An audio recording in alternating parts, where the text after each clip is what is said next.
I raced to the hospital after receiving a frantic call about Colby's car accident, my mind reeling with worry. When I arrived, the doctor's puzzled expression caught me off guard. We just explained the situation to his wife. What wife? I blurted out, momentarily forgetting my concern for Colby. Who else could he have spoken to if not me, his wife? Confusion gripped me, freezing me in place. My name is Cassie, a 32-year-old office worker. Colby, my 35-year-old husband, and I met through friends and built a life together. Though we hadn't yet had children, we filled our days with cherished moments, exploring new places and dining out on weekends.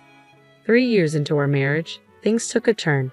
Colby's job, which had always involved frequent travel, intensified even further, spilling into weekends. With each passing day he was away, he grew more distant.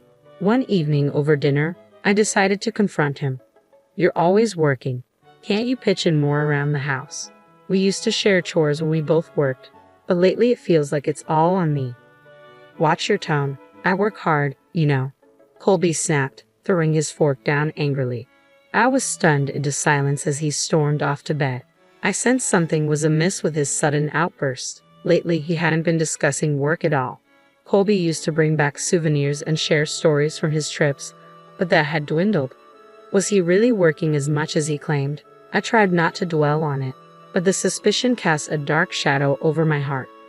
A week later, while Colby was in the shower, I brought him some clothes. I'll leave your pajamas on the shelf, okay? As I turned to leave, I noticed his phone on the shelf. Growing more suspicious, I found myself carrying his phone to the living room. I'll put it back before he finishes showering, I assured myself. Quickly, I checked his emails, WhatsApp messages, and photos, but found no signs of infidelity. Relief washed over me, yet guilt gnawed at my conscience. You went through my phone, didn't you? Colby's voice startled me, leaving me speechless. After checking it in the living room, you should have returned it to where you found it. I have tracking enabled. It was used while I was in the shower. It had to be you. I'm sorry. Your behavior has been so strange lately, I couldn't help but wonder. I confess, my apology sincere yet remorseful. Besides, when I checked the contents of my phone, I felt a little anxious. Did you find anything? Nothing at all. I'm just focused on my work. It hurts to be suspected like this. I'm truly sorry, but I can't continue living like this. Let's get a divorce. His sudden declaration stunned me. I'm sorry for looking at your phone without permission, but I'm struggling to understand why you're suddenly talking about divorce. Can we talk about this? If you show sincerity, maybe I'll reconsider, I pleaded, hoping for a heartfelt response from Colby. He smirked, waiting for my reaction. From now on, you'll handle all the cleaning, cooking, and laundry. Basically, you'll become the housekeeper. His demand was unfair, considering my mistake. However, I couldn't agree to it. I've already apologized. Words aren't enough. Show me through your actions, or do you really want a divorce? Fine, I understand. Reluctantly, I agreed to Colby's terms for now, hoping he would eventually forgive me. It had been a month since then. The next day, as I packed for Colby's business trip, he left all the preparations to me while engrossed in his work on the phone.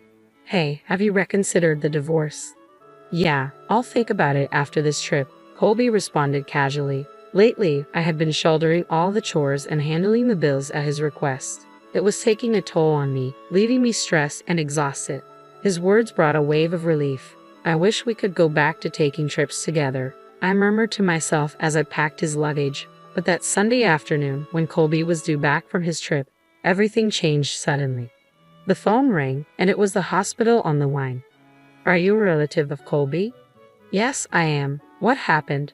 My heart raced as the nurse explained that Colby was unconscious after a car accident. She had found our home number in his schedule book and called me.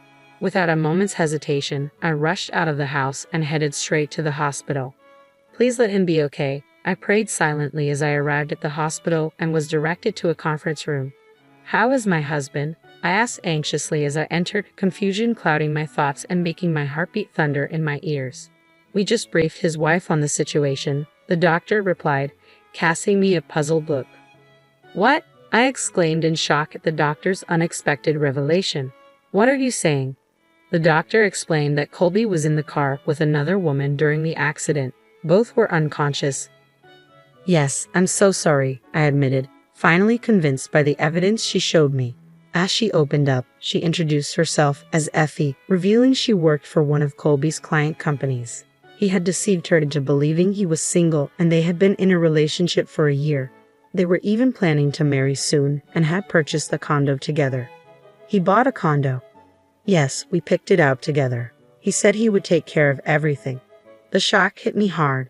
He must have been using the money I contributed to our household expenses for that condo. I had told the doctor I was his wife because I had no idea he was already married. I'm truly sorry. Effie apologized, her voice filled with sincerity and tears threatening to fall.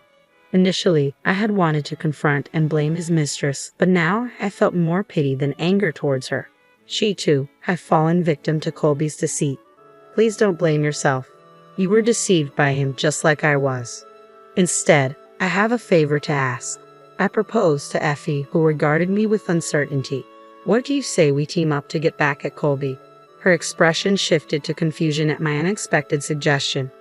I don't want anything to do with a liar like Colby anymore. Effie cautiously agreed to my proposal. I'm sure she feels some anger towards him too. I can't let this go unanswered. With that settled, we exchanged grins and shook hands, plotting our revenge. Starting the next day, I continued to care for Colby as if nothing had changed. Effie also visited him discreetly when I wasn't around, ensuring he remained oblivious. Throughout it all, Colby continued to treat me poorly. Finally, the day of his discharge arrived, and I drove him home. Drive more carefully. I'm injured, you know, he remarked casually from the passenger seat. You're so useless, Colby sighed loudly, his attention already drifting to his phone, likely texting Effie. He seemed so carefree, unaware of everything. I couldn't help but smirk as I accelerated the car. Upon arriving home, I pressed the doorbell. Colby smirked. No one's home, you know. But today was different. Welcome home, Effie greeted him as she opened the door. What? Why? Colby looked bewildered as Effie ushered him into the living room. Even after he sat down, he remained speechless. What's going on? Colby finally managed to ask. We met the day you were hospitalized. We've become good friends, I explained calmly. What are you two planning? His suspicion was palpable. We're not planning anything sinister. We just want to discuss the future, I clarified as Effie and I sat facing Colby, who started to lose his composure. What's going on? You've been having an affair, haven't you? Pretending to be on business trips while actually with her. You've even bought a condo to live together. You threatened divorce just to be with Effie, I accused, my voice tinged with hurt and anger.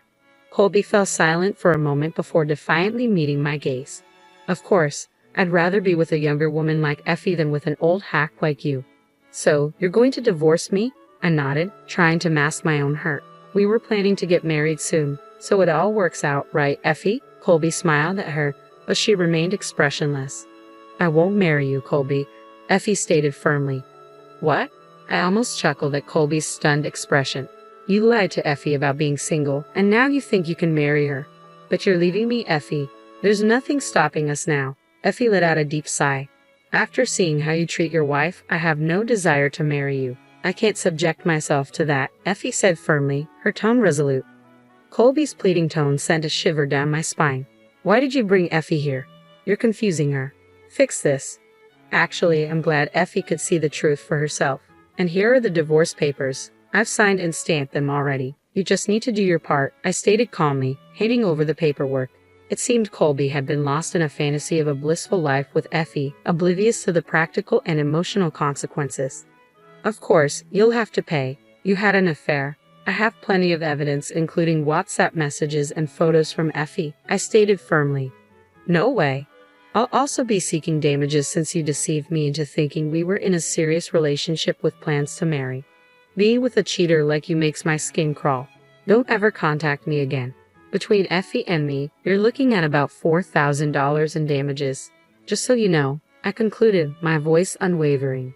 Initially trembling with anger, Colby's knees buckled, and he began to shake with anxiety. That's impossible. I just bought a condo. That's not our problem, Effie asserted as we stood over Colby, who hesitated before finally crawling over to my side. I made a mistake, okay? It was a moment of weakness. I'll never cheat again. Please give me another chance, he pleaded, looking up at me with clasped hands as if praying. Stand up, I commanded, my disgust mounting at his pleading expression. You were ready to leave me. How can I trust anything you say? Don't bother.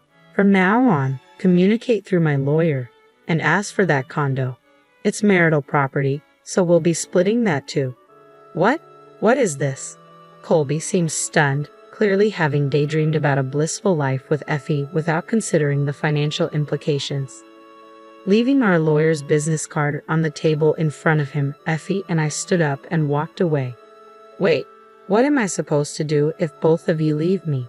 My leg isn't even healed yet. Colby's desperate plea echoed down the hallway, followed by a loud thud as he stumbled with his crutches. Effie and I exchanged a glance but remained unmoved, leaving him to struggle on his own. I never want to see your face again. Goodbye, I declared firmly as we walked away, leaving Colby behind. Later, the divorce proceeded smoothly, and I successfully claimed damages in court. News spread through his workplace, leading to Colby's suspension for misusing company resources to contact his mistress. Eventually, he resigned. The condo he purchased with Effie was sold to cover the court-ordered damages, leaving him burdened with a substantial debt, job hunting, and living frugally in a modest apartment. Meanwhile, Effie found happiness with a wonderful man and is now in a promising relationship with marriage on the horizon. I sincerely wish her the best. Life has proven to be unpredictable, and I never imagined finding myself in such a situation. Despite uncertainties about the future, I've resolved to cherish each day and make the most of it.